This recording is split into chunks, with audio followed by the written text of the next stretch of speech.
Hey everyone, Adam with Memphis Wood Fire Grills. Today I want to talk to you about an exclusive feature Memphis has on our ITC3 pellet grills, which is the diagnostics mode.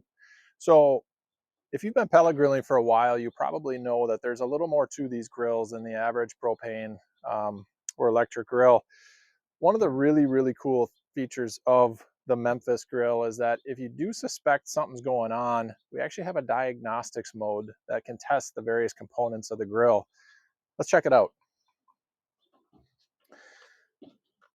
From the home screen, this splash screen here, you're going to hit start grilling. If you suspect something's going on with the grill, the first thing you're going to want to do is connect it to Wi-Fi. We cover that in a different video, but when it's connected to Wi-Fi, Memphis is able to see through the cloud how your grill is performing and what's going on with the various systems, and we can help troubleshoot and look for abnormalities in its operation. But for you, you can go down to the bottom here and hit the settings gear, and that's going to bring up this sub menu here, and you'll see this diagnostics tab. Oop, let me go back, hit the wrong one. There we go.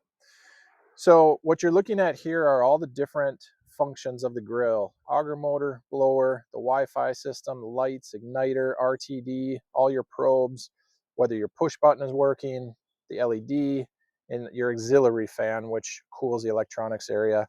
If you hit full test, it's going to go through and test all of these for you. Now, if you just want to test one or two, you can just do that. So if on the auger motor here, if I suspect something's wrong with that, I can turn that one on, and you can see it's going to show you what the RPMs of that auger turning are, and it's going to tell you whether it passes the test or not.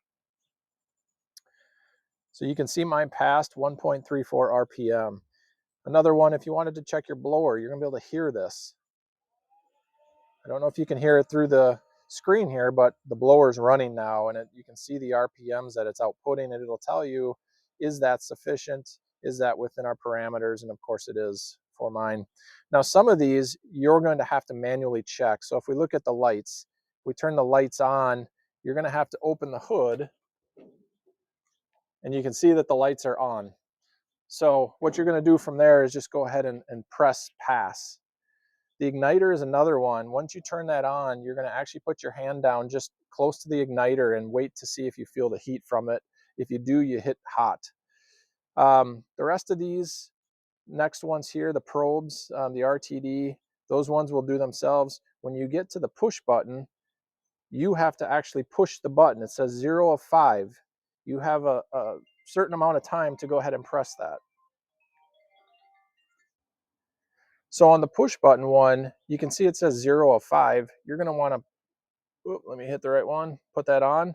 You're going to actually press the button 5 times to see that it passes after the timer gets to 0.